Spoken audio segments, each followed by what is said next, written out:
আমি যদি সোলার সিস্টেমের কথা বলি, এই যে মানে বিদ্যুতের কথা, সেইখানে একটি বড় ছাড় দেওয়ার কথা ঘোষণা করেছেন। ইতিমধ্যেই পার্লামেন্টে তিনি উদ্বোধন করেছেন এই সোলার প্যানেল।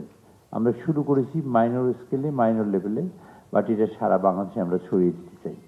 উনি বলেছেন, মিস্টার গাওয়ারি বলেছেন, 73% রুরাল পিপল এটাকে অ্যাডাপ্ট করেছে ইন পাকিস্তান। 73%। এটা কিন্তু একটা বড় ব্যাপার।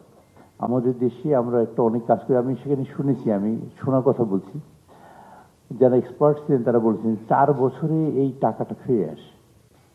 তো তারপর 15 বছর যদি এটা লাইফ থাকে, স্প্যান থাকে, তাহলে বাকি সময়টা কিন্তু টোটালি লাভ। এটা হতে পারে আমাদের রিনিউয়েবল এনার্জি থেকে, সব জায়গা থেকে, মানে এই পদ্ধতিতে হতে পারে।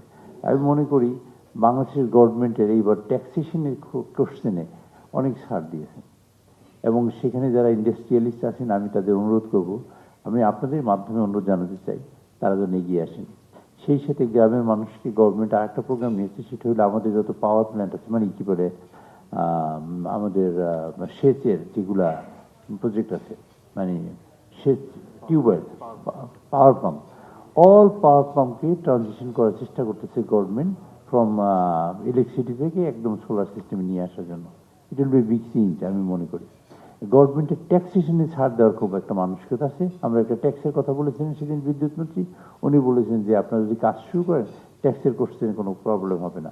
ইতিমধ্যেই ট্যাক্সের ব্যাপারটা আপনারা দেখেছেন যে গভর্নমেন্ট অনেক বড় ছাড় দিয়েছেন।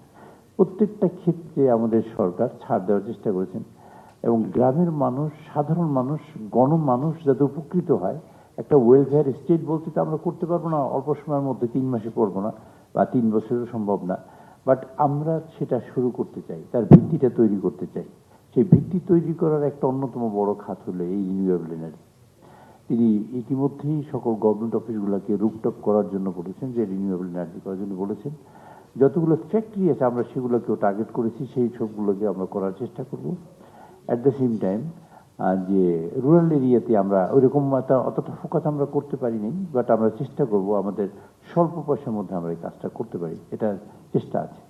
আর একটা খুব ইম্পর্টেন্ট বিষয়, সেটা হলো এই যে যেটা আমাদের মানে আমাদের এই সিবিডির এই যে ডক্টর মোয়াজ্জেম সাহেব বললেন, সেটা হলো যে ব্যাংকের ফাইন্যান্সিংয়ের প্রশ্ন আছে, এবং আমাদের ফ্ল্যাট করে ফেলেন চায়নার ওরাই নেই, ওরা যে পদ্ধতি মানে অ্যাডপ্ট করেছে তাদের দেশের জন্য।